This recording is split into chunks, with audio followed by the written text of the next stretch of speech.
पहला क्वेश्चन है 5 अंकों की वह सबसे छोटी संख्या कौन सी है जिसे 7 से विभाजित करने पर 6 शेषफल बचता है। तो आइए देखते हैं इस क्वेश्चन को किस तरीके से सॉल्व करते हैं। सबसे पहले तो आपको पता होना चाहिए 5 अंकों की सबसे छोटी संख्या कौन सी होगी। एक पे 4 जीरो लगाइएगा तो ये आपकी 5 अंकों की सबसे छोटी संख्या हो जाएगी। अब क्या करना है, इसमें 7 से डिवाइड करना है। 7 0 28 0 14 7 14 6 0 7 8 है, ये क्या हो जाएगा 56। अब आप देखिए यहाँ पे शेष क्या आ रहा है, 4 आ रहा है। जबकि प्रश्न में देखिएगा यहाँ बोला जा रहा है 5 अंकों की वह सबसे छोटी संख्या कौन सी है जिसे 7 से विभाजित करने पर 6 शेषफल बचता है। तो 6 शेषफल लाने के लिए क्या करना होगा, इसमें 2 ऐड करना होगा। तो यहाँ जब हमने 2 ऐड किया तो 2 कहाँ से लाया, तो बस क्या करना है, इसमें 2 ऐड कर देना है। ठीक है, तभी तो हम 2 यहाँ ला पाएंगे ना। 2 जब यहाँ पे लाएंगे तभी तो यहाँ पे क्या हो जाएगा, ये भी क्या बन जाएगा 6 बन जाएगा। और यहाँ पे जब हम डिवाइड करेंगे तो हमारा जो आएगा लास्ट वाला, मान के चलो यहाँ पे 0 ना उतार करके आप यहाँ पे 2 उतारते हैं तो 7 8 56, 12 में से 6 गया, तब यहाँ पे शेष क्या आता, 6 आता। क्वेश्चन का आंसर हो जाएगा 10,002। ओके, चलिए पढ़ते हैं अगले क्वेश्चन की तरफ। अगला क्वेश्चन है हमारा,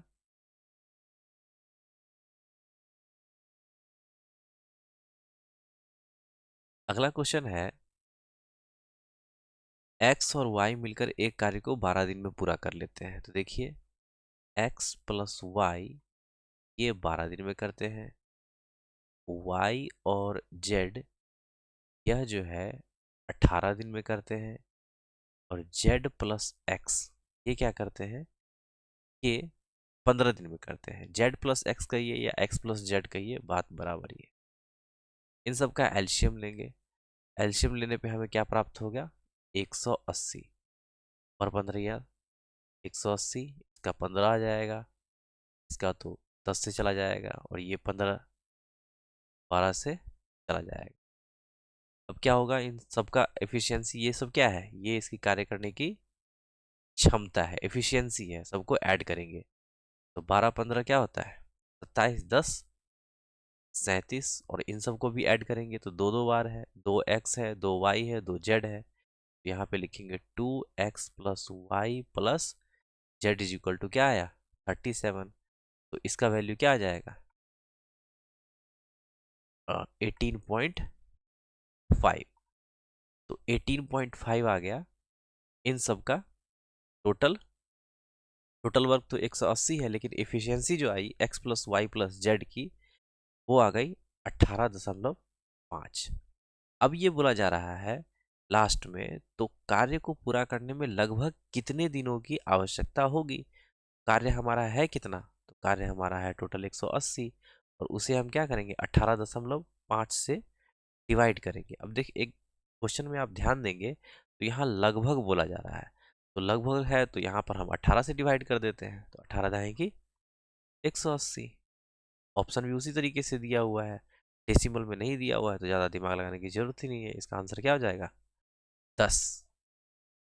चलिए बढ़ते हैं अगले क्वेश्चन की तरफ। अगला क्वेश्चन क्या कह रहा है हमारा, हमें आइए देखते हैं। अगला क्वेश्चन है साइन थीटा का वैल्यू दे रखा है 3/√34, और कॉस थीटा का वैल्यू दे रखा है 5/√34। यहाँ पे देखिए सबसे बड़ी बात क्या है ना, क्वेश्चन जो पूछा जा रहा है वो टेन थीटा और कॉट थीटा के फॉर्मेट में पूछा जा रहा है। तो हम टेन थीटा निकाल लेंगे पहले। टेन थीटा का वैल्यू क्या होता है sine theta upon cos theta.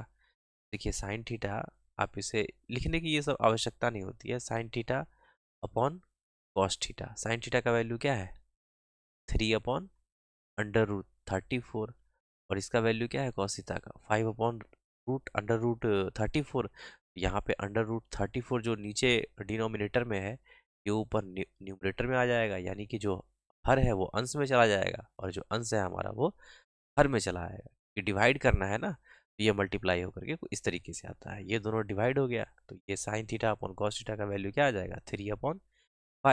और यही sine theta upon cos theta का वैल्यू क्या होता है, टेन थीटा होता है। टेन थीटा का वैल्यू आ गया 3/5। कॉट थीटा का इसका क्या हो जाएगा, उल्टा हो जाएगा, 5/3 हो जाएगा। सिंपल सा है। वन अप प्लस क्या आ जाएगा, tan theta 3/5 upon 1 - cos theta 5/3।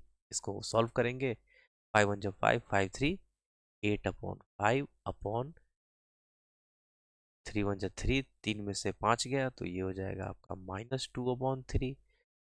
तो 8/5 इंटू 3/-2 हो जाएगा।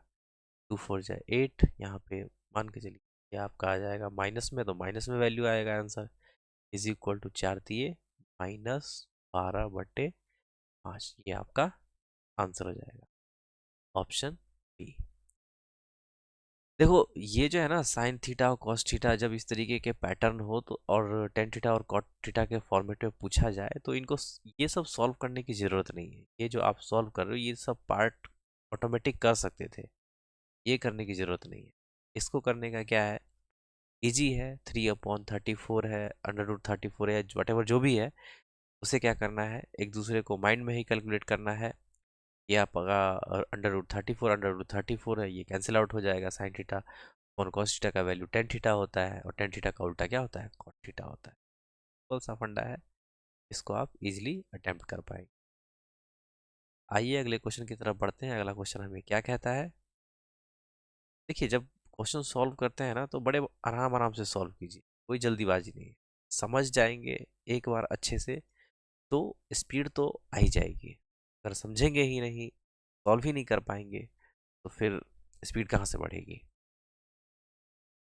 अगला क्वेश्चन, एक परीक्षा उत्तीर्ण करने के लिए पूर्णांकों का 50% लाना आवश्यक है, यानी कि 50% उसको क्या है, हर हाल में लाना ही पड़ेगा, तभी जा करके वो परीक्षा को पास कर पाएगा। परीक्षा में 2 प्रश्न पत्र शामिल है, ठीक है।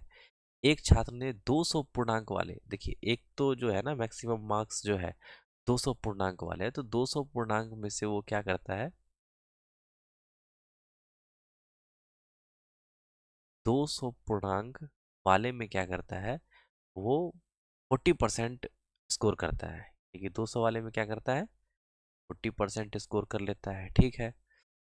परीक्षा में उत्तीर्ण होने के लिए 150 पूर्णांक वाले दूसरे प्रश्न पत्र में उसे न्यूनतम कितने चाहिए।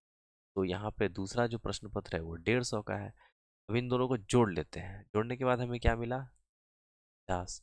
350 का 50% हर हाल में लाना ही है, 1/2, यानी कि क्या जाएगा, 17×2 = 34, यानी कि 175, यानी कि हर हाल में 350 में से 175 तो आपको लाना ही पड़ेगा। बट आप लाए हैं 40%, दूसरे का तो पता ही नहीं है, तो 40% निकाल लीजिए। तो 200 का 40% क्या हो जाएगा, नीचे में 100, तो 2 से जाएगा, 40×2 = 80, यानी 80 तो आपने स्कोर कर लिया है। 80 तो आपने स्कोर कर लिया है। अब हमें कितना और करना है, तो इस यहाँ तक पहुँचने के लिए 5 में से 0 गया 5, 17 में से 8 गया, यानी कि 95 और चाहिए। 95 और चाहिए किस में, दूसरे वाले में, यानी कि 150 पूर्णांक वाले दूसरे प्रश्न पत्र में उसे न्यूनतम कितने प्रतिशत अंक प्राप्त करने होंगे। ये जो 95 आएगा हमें 150 में से लाना है। 0, 5 2 = 10, 5 3 = 15, 5 2 1, 9 2 18, 1 19, डिवाइड कीजिए, 3 6 18, 1 3 9, 1 3 9, 3 3 9 एंड सो ऑन। यही होगा, इसका आंसर क्या हो जाएगा, 3.33% आंसर हो जाएगा, ठीक है। आइए बढ़ते हैं अगले क्वेश्चन की तरफ। अगला क्वेश्चन हमें क्या कहता है,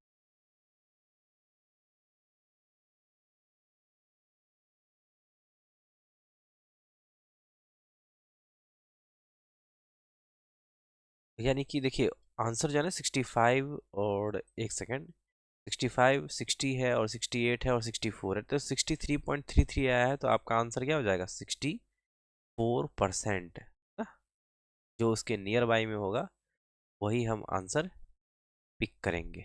ओके, चलिए अगले क्वेश्चन की तरफ बढ़ते हैं। अगला क्वेश्चन क्या कहता है हमारा, देखिए इसमें दे रखा है a - aq - b q दे रखा है 625, A square minus B square 25 दे रखा है, a प्लस बी 5 दे रखा है, A square plus A B plus B square.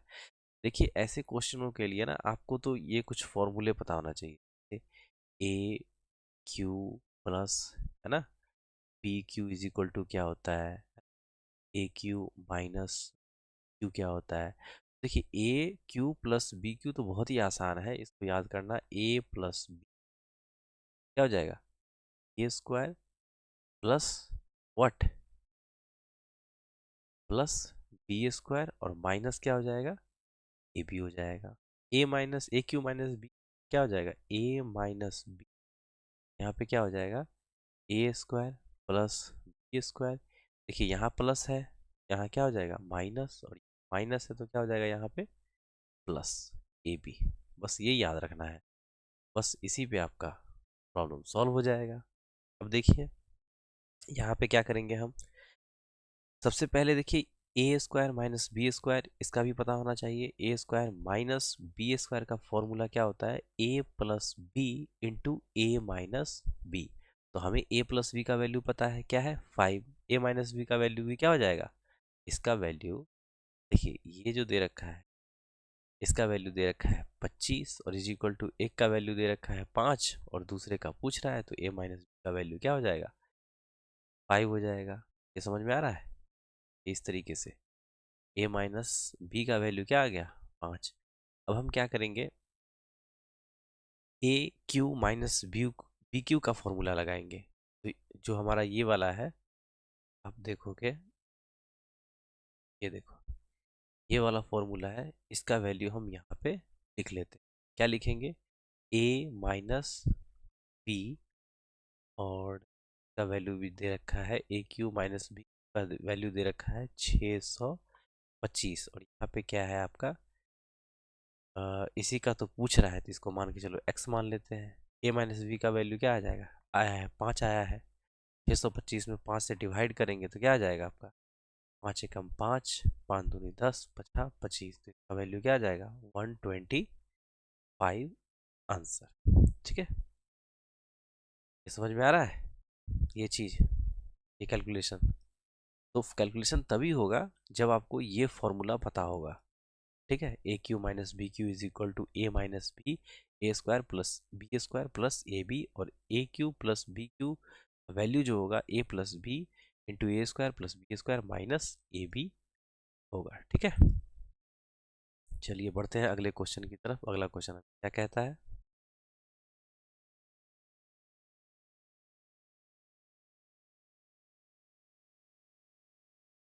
अगला क्वेश्चन है, ध्यान से देखिएगा, वह बड़ी से बड़ी संख्या, जैसे ही बड़ी से बड़ी संख्या आई बस कुछ नहीं करना है, इसका एचसीएफ निकालना है। एचसीएफ निकालने के लिए क्या बोला जा रहा है, तो वह बड़ी से बड़ी संख्या बताइए जिससे 155, 260 और 315 को विभाजित करने पर इतना इतना इतना शेषफल बचे। तो सबसे पहले तो इन सब में से ये जो भी शेषफल बच रहा है उसको घटा लीजिए। घटाने पे क्या मिलता है हमें, 155 में से 5 घटाएंगे तो 150, 260 में से 10 घटाएंगे तो 250, 315 में से 15 घटाएंगे तो 300। देखिए एचसीएफ निकालने का ना मैं एक तरीका बता दे रहा हूँ। ठीक है,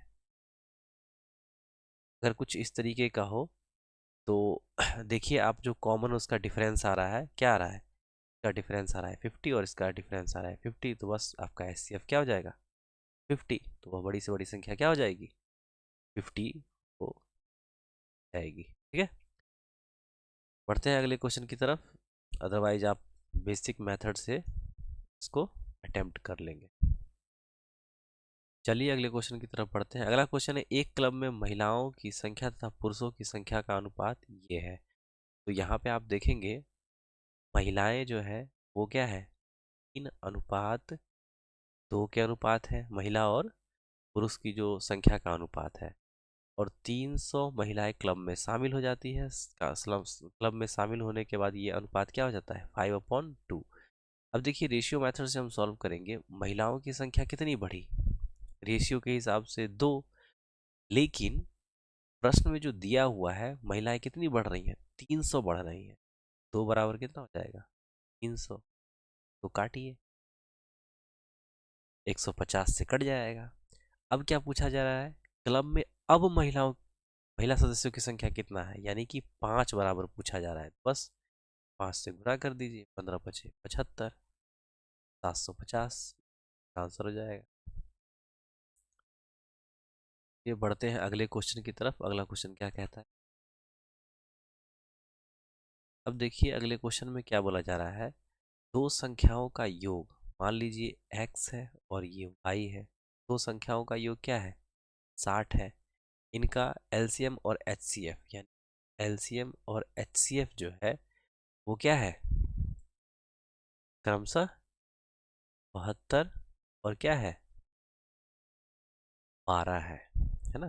दो संख्याएं हैं जिनका योग तो हमें ये पता चल गया, और इनका गुणनफल ही तो क्या होता है, एलसीएम इंटू एचसीएफ होता है, ठीक है।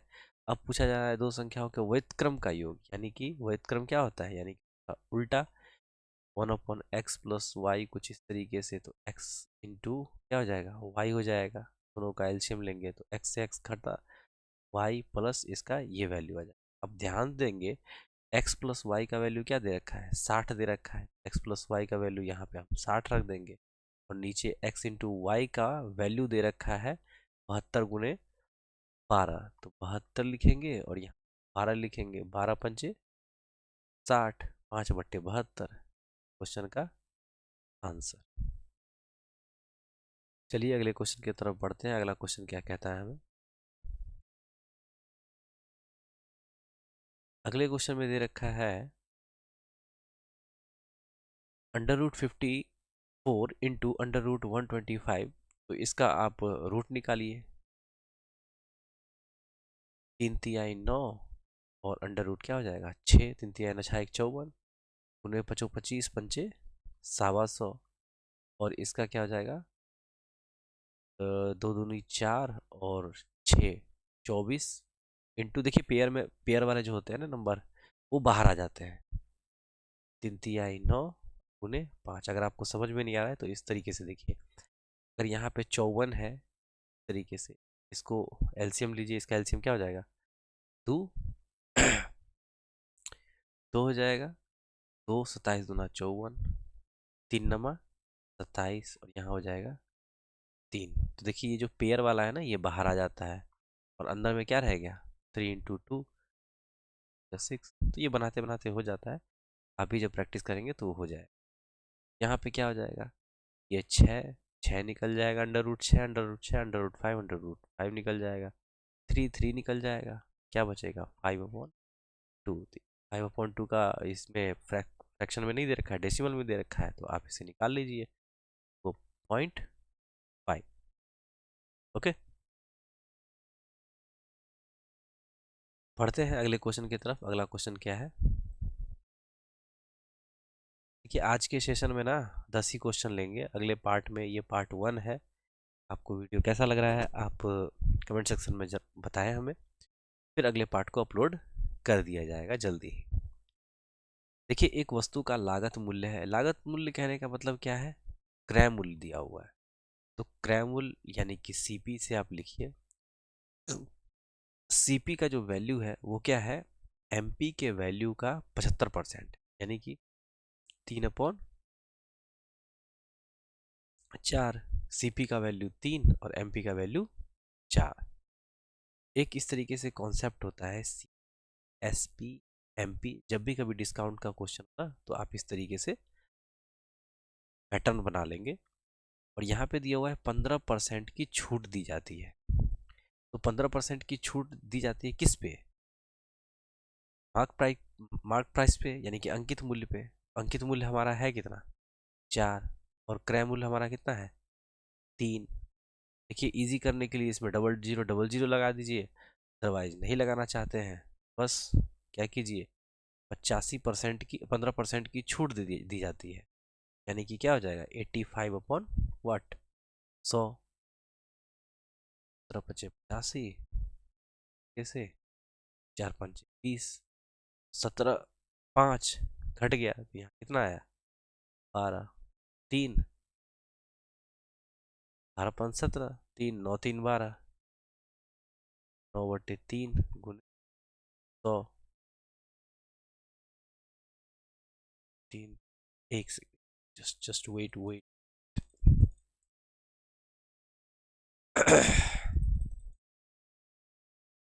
इसको आप ऐसे कर लीजिए, ये जो है ना, इनको आप 0000 से नंबर को बढ़ा लीजिए। इससे क्या हो जाएगा ना, आपका 15% की छूट जब दी जाती है, ये 85% 4, ये आ जाएगा आपका 5 × 20 2, 8 × 32 2, 34 हो जाएगा। तो यहाँ पे हो जाएगा आपका 34 हो जाएगा, यानी कि 340। और कितना बढ़ रहा है ये, लाभ हानि पूछ रहा है ना, तो सीपी से एसपी, ये जो आपका होता है ना डिस्काउंट देने के बाद एसपी होता है, ये 40 कितना पे, 300 पे, 300 पे गुने 100, 100 तिया 300, 3 एकम 3, 3 तिया 9, 3 तिया 9, 3 तिया 9, यानी कि 13.33% आपका क्या हो जाएगा, प्रॉफिट हो जाएगा। सेशन में बने रहने के लिए बहुत बहुत धन्यवाद।